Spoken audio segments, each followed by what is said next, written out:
Hello everyone welcome to school plus I hope समस्ते भल थिबे। आज आम एही वीडियो माध्यम 30टा ओडिया ग्रामर एवं ता सहित ओडिया पैसेज क्वेश्चन डिस्कशन करिबा जोटा कि आपण मानकर आगामी 80 जोटा कि असिस्टेंट टीचर जोटा कि हमर जूनियर टीचर रेगुलर पोस्ट एवं ता सहित सिटी ओटीईटी ओएसटीईटी सीटीईटी हमर आरएसटी एवं ओडब्ल्यूएससी एवं ओ ट्रिपल एस अंडर जहाँ भी किसी गवर्नमेंट एग्जाम होना कहीं सब एग्जाम रो सिलेबस रे ओडिया ग्रामर अच्छी तो समस्ते आपण माने बिना डाउट रे वीडियो को फास्ट रु लास्ट जाए देखंतु बिना स्किप करी देखंतु। मोर आशा आपण माने समस्ते भल भाबरे सब क्वेश्चन को ठीक भाबरे बुझी पारिबे एवं आपण माने वीडियो को लाइक कर देबे, चैनल को नथिले सब्सक्राइब करिकि ऑल नोटिफिकेशन ऊपर क्लिक करिवे जद्वारा कि मु जहाँ भी किसी नया वीडियो अपलोड करी आपण मन तार फास्ट नोटिफिकेशन पाई परिबे। चलंतु वीडियो स्टार्ट करिबा। तो प्रथम क्वेश्चन आपण मन देखि पारुथिबे। प्रथम क्वेश्चन आपण मानकर एठी अछि देखंतु मु कहि रखिबी आमे माने पूर्वर गोटे वीडियो रे ओडिया रे पेडागॉजी क्वेश्चन डिस्कशन करि सारिछि जोटा कि आपण मानकर एही चैनल अवेलेबल अछि। जदि आपण मन देखि नांती जाके देखंतु। एबे आमे माने डिस्कशन करिबा ओडिया ग्रामर क्वेश्चन। ओके, तो प्रथम क्वेश्चन अछि कहिछि केउंटी गुणवाचक विशेष्यर उदाहरण नुहे गोटा। तो ऑप्शन अछि यौवन, सौंदर्य, कांतणा, भंडामी। तो सठिक आंसर कौन हबो तो कहंतु। देखंतु हमर ऑप्शन सी हे जिवो सठिक आंसर जोटा कि हमर ऑप्शन सी कांतणा हला। ऑप्शन सी जोटा कि कांतणा हलो हला। तो परवर्ती हम क्वेश्चन को जिबा। परवर्ती क्वेश्चन कहछि निम्नोक्त अर्थ मध्यरु केउंटी उप उपसर्ग निमंते प्रयोग करा जाय हला। आमे माने कहा अर्थ रे हला आमे माने उप उपसर्ग को आमे माने यूज करंती हला। तो ऑप्शन अछि सम्यक, ऑप्शन बी अछि निकट, ऑप्शन सी अभाव, ऑप्शन डी श्रेष्ठ। देखंतु हमर होछि सम्यक पई आमे माने कहा को यूज करंती कहंतु मते। सम्यक पई आमे माने सम हला सम उपसर्ग को आमे माने यूज करंती। एग्जांपल कोन संभाषण संभाषण बुझि पाइले। तापर आछला अभाव, अभाव पई आमे माने को उपसर्ग को आमे माने यूज करंती ना हमर होछि नीर बुझि पाइले। नीर उपसर्ग जेमिति हमर कोन उदाहरण ना निसंदेह नि संदेह बुझि पाइले। तापर आछला कोन ना निकट, निकट जो हमर वर्ड अछि मे ता पई आमे माने कहा को माने यूज करंती उप उपसर्ग को यूज करंती हला। जेमिति कि हमर कोन ना होछि उपकंठ निकट अर्थ रे हला उपकंठ हला एवं उपसर्गटा हमर निकट अर्थ रे उपकंठ हला। सेही भली भाबरे हमर अधस्तन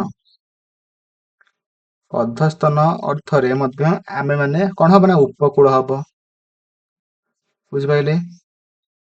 आउ कोन हबो उप ना घृणा अर्थ रे कोन हबो ना उपकथा तापर सादृश्य अर्थ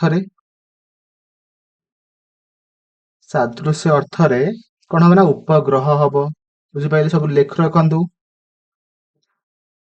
उपग्रह हबो। साहाଯ୍य अर्थ रे कोन हबो ना उपहार। ओके, तो परवर्ती क्वेश्चन को जिबा। एटा आपण माने लेखि रखंतु परवर्ती टाइम रे आपण माने ताकू रिवीजन करि परिबे हैला। तो परवर्ती क्वेश्चन कहिछि आपण माननकु कहिछि ब्रू युक्त अन्न जोटा कि हैला कोन माने एटा हमर आकु लगे को वर्ड हबो ना केउ रुदंत पदटी हबो। ऑप्शन अछि वरण, वरणीय, ऑप्शन सी वरणिया ना ऑप्शन डी वर्णना। ब्रू युक्त अन्न जोटा कोन हबो ना वरण। ऑप्शन ए हे जिवो सठिक आंसर जोटा कि वरण।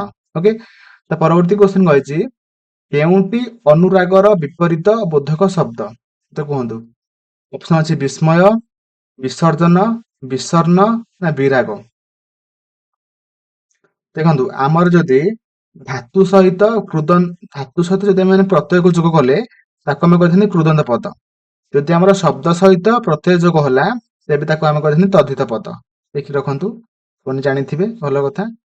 ତ ପରବର୍ତ୍ତୀ ଆମର କ୍ୱେଶ୍ଚିନ୍ ଥିଲା କଣ ନା ଅନୁରାଗର ବିପରୀତ ଶବ୍ଦ କୋଉଟା ହବ? କଣ ହବ ନା ବିରାଗ। ଅପସନ ଡି ବିରାଗ। ଓକେ। ସେଇଭଳି ଭାବରେ ପ୍ରସନ୍ନର କଣ ହବ ବିପରୀତ ନା ବିଷର୍ଣ୍ଣ। ପ୍ରସନ୍ନ ବିଷର୍ଣ୍ଣ ହେଲା। ତାପରେ ଆସିଲେ ବିସର୍ଜନ। ବିସର୍ଜନର ବିପରୀତ ବୋଧକ ଶବ୍ଦ କଣ ହବ ନା ହଉଛି ଆବାହନ। ଆବାହନ ବିସର୍ଜନ। ବୁଝିପାରିଲେ? ତ ପରବର୍ତ୍ତୀ ଆମେ କ୍ୱେଶ୍ଚିନ୍ କୁ ଯିବା। କହିଛି କେଉଁଟି ପଦ୍ମ ଶବ୍ଦର ପ୍ରତିଶବ୍ଦ ନୁହେଁ କୋଉଟା? ତ ଅପସନ ଅଛି ସରସ, ସରଜ, ଶ୍ରୀବାସ, ସରିତ। ତ ସଠିକ ଆନ୍ସର କଣ ହବ ନା ଆମର ସରସ ମଧ୍ୟ ହେବ ନାହିଁ ଏବଂ ତା ସହିତ ସରିତ ମଧ୍ୟ ହବ ନାହିଁ। କାହିଁକିନା ଏମାନେ ଦିଟାଙ୍କ ଗୋଟେ ଗୋଟେ ପଦ୍ମ ଶବ୍ଦର କଣ ନା ଆମର ହଉଛି ପ୍ରତିଶବ୍ଦ ନୁହେଁ। ଆପଣମାନେ ଯୋଉଟା ବି କରିଥିବେ ସେଟା ଠିକ ହବ ହେଲା।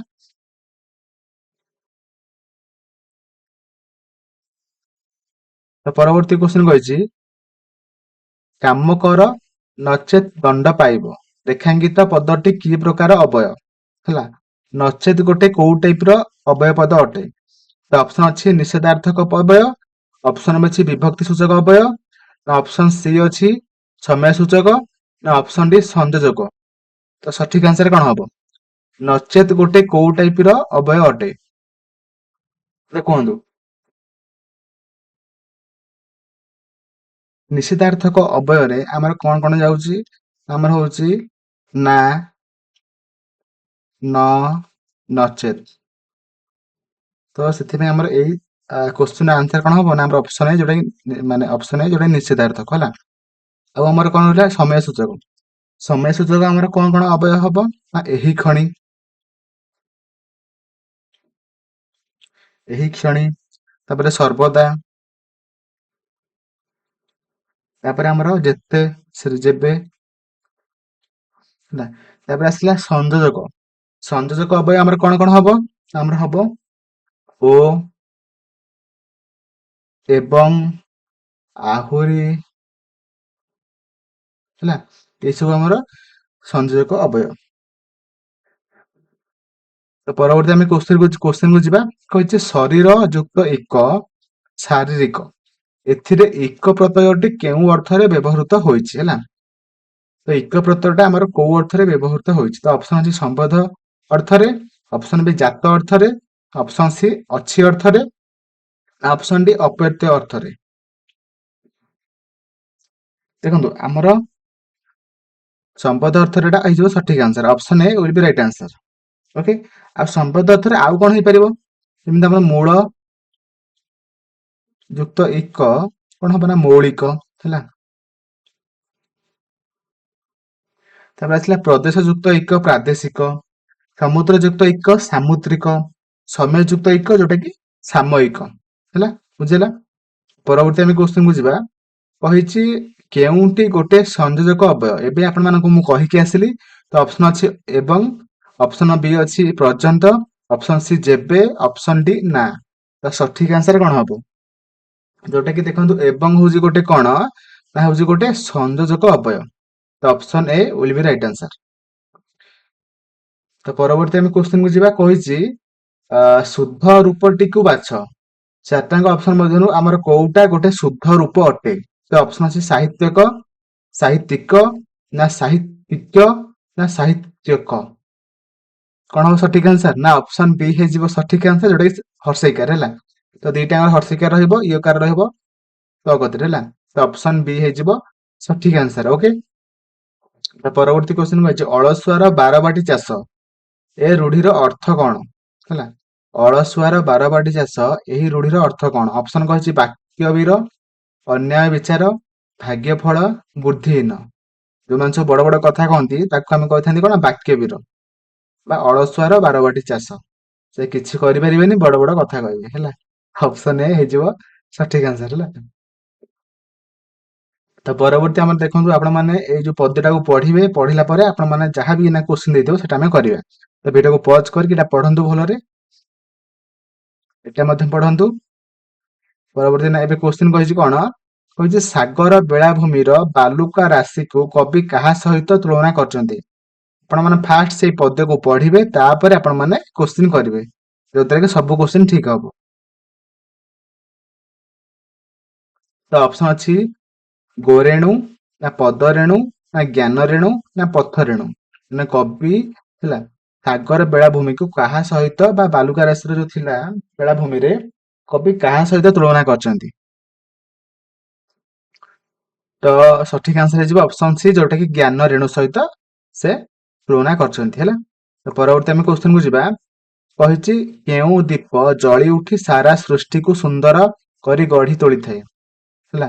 ତ ଅପସନ ଅଛି ଜୀବନ ଦୀପ, ମାଟିର ଦୀପ, ଆଶାର ଦୀପ, ନା ସୁନାର ଦୀପ। କଣ ହବ? ତ ଅପସନ ଏ ହେଇଯିବ ସଠିକ ଆନ୍ସର, ଯୋଉଟା କି ଜୀବନ ଦୀପ ହେଲା। ମୁଁ ଏଥିପାଇଁ ପ୍ୟାସେଜ କ୍ୱେଶ୍ଚନ ଦେଖଉଛି କି ଆପଣ ଜାଣିପାରିବେ କି କୋଉ ଟାଇପ ର କ୍ୱେଶ୍ଚନ ପଡିଥିଲା। ତ ପରବର୍ତ୍ତୀ କ୍ୱେଶ୍ଚନ କହିଛି କାହାର ଆଗମନ ଓ ପଦ ଚିହ୍ନ ଏବଂ ସ୍ୱରୂପକୁ କେହି ଦେଖିପାରନ୍ତି ନାହିଁ ବୋଲି କବି କହିଛନ୍ତି। ତ ଅପସନ ଅଛି ଜନ୍ମର, ମରଣର, ନା କଷଣର, ନା ଜନତାର। ଯୋଉଟା କି ସଠିକ ଆନ୍ସର ହବ ମରଣର। ତ ଅପସନ ବି ହେଇଯିବ ସଠିକ ଆନ୍ସର, ଯୋଉଟା କି ମରଣ। ତ ପରବର୍ତ୍ତୀ କ୍ୱେଶ୍ଚନ କହିଛି ମୃତ୍ୟୁ ମଣିଷ ନିକଟକୁ କିପରି ଆସେ ବୋଲି କବି କହିଛନ୍ତି। ମଣିଷ ନିକଟକୁ ମୃତ୍ୟୁ କୋଉ ଭଳି ଭାବରେ ଆସେ ତାକୁ କବି କେମିତି କହିଛନ୍ତି?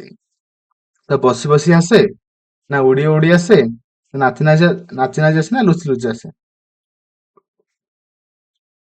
ତ ଅପସନ ଡି ହେଇଯିବ ସଠିକ ଆନ୍ସର, ଯୋଉଟା କି ଅପସନ ଡି ଲୁଚି ଲୁଚି ଆସେ ହେଲା। ପରବର୍ତ୍ତୀ କ୍ୱେଶ୍ଚନ କହିଛି ଏ ସୃଷ୍ଟିରେ ରଜନୀ ଦିବସ ସମ କି ପ୍ରକାର ଖେଳ ଅବିରତ ଲାଗି ରହିଛି? ଅପସନ ଅଛି ଜନ୍ମ ଓ ମୃତ୍ୟୁର ଖେଳ, ହସ ଓ କାନ୍ଦର ଖେଳ, ଦୁଃଖ ଓ ସୁଖର ଖେଳ, ନା ଆନନ୍ଦ ଓ ବିଷାଦର ଖେଳ। ଆପଣମାନେ ପ୍ୟାସେଜ ଟିକେ ପଢିଲେ ଆପଣମାନେ କ୍ୱେଶ୍ଚନ କରିପାରିବେ। ତ ସଠିକ ଆନ୍ସର କଣ ହବ ନା ଜନ୍ମ ଓ ମୃତ୍ୟୁର ଖେଳ। ଅପସନ ଏ ହେଇଯିବ ସଠିକ ଆନ୍ସର। ଓକେ, ତ ଏବେ ଆପଣ ମାନେ ଏଇ ପ୍ୟାସେଜ ଟାକୁ ପଢନ୍ତୁ ଫାଷ୍ଟ ରୁ, ଭିଡିଓକୁ ପଜ କରିକି ତାପରେ ଆପଣ ମାନେ କ୍ୱେଶ୍ଚନ କରିବେ। ଓକେ,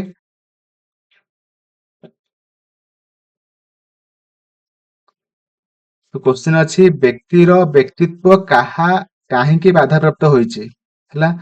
ବ୍ୟକ୍ତିର ବ୍ୟକ୍ତିତ୍ବ କାହିଁକି ବାଧାପ୍ରାପ୍ତ ହୋଇଛି? ତ ଅପସନ ଅଛି ସ୍ୱାର୍ଥ କେନ୍ଦ୍ରିକ ଓ ଅର୍ଥ ଲାଳସା ପାଇଁ, ନା ସୁସ୍ଥ ମାନସିକତା ଓ ପାରସ୍ପରିକ ବୁଝାମଣା ପାଇଁ, ଅପସନ ସି ମାନବିକ ମୂଲ୍ୟବୋଧ ଓ ସକାରାତ୍ମକ ଚିନ୍ତାଧାରା ପାଇଁ, ଅପସନ ଡି କର୍ତ୍ତବ୍ୟବୋଧ ଓ ଆଧ୍ୟାତ୍ମିକ ଚିନ୍ତାଧାରା ପାଇଁ। ତ ସଠିକ ଆନ୍ସର କଣ ହବ? ତ ଅପସନ ଏ ହେଇଯିବ ସଠିକ ଆନ୍ସର, ଯୋଉଟା କି ସ୍ୱାର୍ଥ କେନ୍ଦ୍ରିକ ଓ ଅର୍ଥ ଲାଳସା ପାଇଁ ହେଲା। ବ୍ୟକ୍ତିର ବ୍ୟକ୍ତିତ୍ବ ବାଧାପ୍ରାପ୍ତ ହୋଇଛି ବୋଲି କବି କହିଛନ୍ତି ହେଲା। ତ ପରବର୍ତ୍ତୀ କ୍ୱେଶ୍ଚନ କହିଛି ଜୀବନ ନର୍କତୁଲ୍ୟ ହୋଇଯାଏ କାହିଁକି? ତ ଅପସନ ଅଛି ଜୀବନରେ ଅର୍ଥ ନଥିଲେ, ନା ଜୀବନରେ ଶାନ୍ତି ନଥିଲେ, ନା ଜୀବନରେ ସମ୍ପତ୍ତି ନଥିଲେ, ନା ଅପସନ ଡି ଜୀବନରେ ପ୍ରଭୃତ୍ୱ ନଥିଲେ। ତ 55 ନମ୍ବର ଅପସନ ବି ହେଇଯିବ ସଠିକ ଆନ୍ସର, ଯୋଉଟା କି ଆମର ଜୀବନରେ ଶାନ୍ତି ନଥିଲେ ଜୀବନ ନର୍କତୁଲ୍ୟ ହୋଇଯାଏ ହେଲା, ଯୋଉଟା କି ଆମର ପ୍ୟାସେଜରେ ମେନସନ ଅଛି ହେଲା। ତ ପରବର୍ତ୍ତୀ କ୍ୱେଶ୍ଚନ କହିଛି ଜୀବନ ସଂଗ୍ରାମରେ ଜୟଯୁକ୍ତ ହେବା ପାଇଁ କାହାକୁ ପ୍ରାଧାନ୍ୟ ଦିଆଯିବା ଉଚିତ? ତ ଅପସନ ଅଛି ସଙ୍ଗୀତ ଓ ଚାରୁକଳା ଅଧ୍ୟୟନ, ଅପସନ ବି ପ୍ରାଚୀନ ସାହିତ୍ୟ ପାଠ୍ୟ, ଅପସନ ସି ଶାରୀରିକ ଚର୍ଚ୍ଚା, ଅପସନ ଡି ବିଜ୍ଞାନ ଓ ପ୍ରଯୁକ୍ତି ବିଦ୍ୟାର ଅଧ୍ୟୟନ। ଯୋଉଟା କି ଅପସନ ଡି ହେଇଯିବ ସଠିକ ଆନ୍ସର, ଯୋଉଟା କି ବିଜ୍ଞାନ ଓ ପ୍ରଯୁକ୍ତି ବିଦ୍ୟାର ଅଧ୍ୟୟନ ହେଇଯିବ ସଠିକ ଆନ୍ସର, ଅପସନ ଡି। ଓକେ, ତ ପରବର୍ତ୍ତୀ କ୍ୱେଶ୍ଚନ କହିଛି ବସ୍ତୁବାଦୀ ଜଗତରେ ମନୁଷ୍ୟ କାହା ପଛରେ ଦୌଡ଼ି ସମସ୍ୟାର ଚକ୍ରବ୍ୟୁହରେ ପଡିଛି ହେଲା। ବସ୍ତୁବାଦୀ ଜଗତରେ ମନୁଷ୍ୟ କାହା ପଛରେ ଦୌଡ଼ି ସମସ୍ୟାର ଚକ୍ରବ୍ୟୁହରେ ପଡିଛି? ଅପସନ ଅଛି ଅର୍ଥ ସମ୍ପତ୍ତି ନାରୀ, ଅର୍ଥ ସମ୍ପତ୍ତି ଶିକ୍ଷା, ଅର୍ଥ ସମ୍ପତ୍ତି ପ୍ରଭୃତ୍ୟ, ଅପସନ ଡି ଅର୍ଥ ସମ୍ପତ୍ତି ଜ୍ଞାନ। ତ ସଠିକ ଆନ୍ସର କଣ ହବ? ଅପସନ ସି ହେଇଯିବ ସଠିକ ଆନ୍ସର, ଯୋଉଟା କି ଆମର ଅର୍ଥ ସମ୍ପତ୍ତି ପ୍ରଭୃତ୍ୱ ପଛରେ ଦୌଡ଼ିକି ମନୁଷ୍ୟ ସମସ୍ୟାର ଚକ୍ରବ୍ୟୁହରେ ପଡିଛି ହେଲା। ତ ପରବର୍ତ୍ତୀ କ୍ୱେଶ୍ଚନ କହିଛି ଧର୍ମର ଅନୁଶୀଳନୀକୁ କାହିଁକି ଗୁରୁତ୍ୱ ଦିଆଯାଇଛି ହେଲା। ତ ଅପସନ ଅଛି ସାହିତ୍ୟ ପଠନ ନିମନ୍ତେ, ଅପସନ ଡି ଚରିତ୍ର ଗଠନ ନିମନ୍ତେ, ଅପସନ ସି ପ୍ରାସାଦ ନିର୍ମାଣ ନିମନ୍ତେ, ଅପସନ ଡି ଶରୀର ଗଠନ ନିମନ୍ତେ। ତ 58 ନମ୍ବର ଯୋଉଟା କି ଅପସନ ବି ହେଇଯିବ ସଠିକ ଆନ୍ସର, ଯୋଉଟା କି ଧର୍ମର ଅନୁଶୀଳନୀକୁ ଚରିତ୍ର ଗଠନ ନିମନ୍ତେ ଅଧିକ ଗୁରୁତ୍ୱ ଦିଆଯାଇଅଛି ହେଲା। ଅପସନ ବି ହେଇଯିବ ସଠିକ ଆନ୍ସର,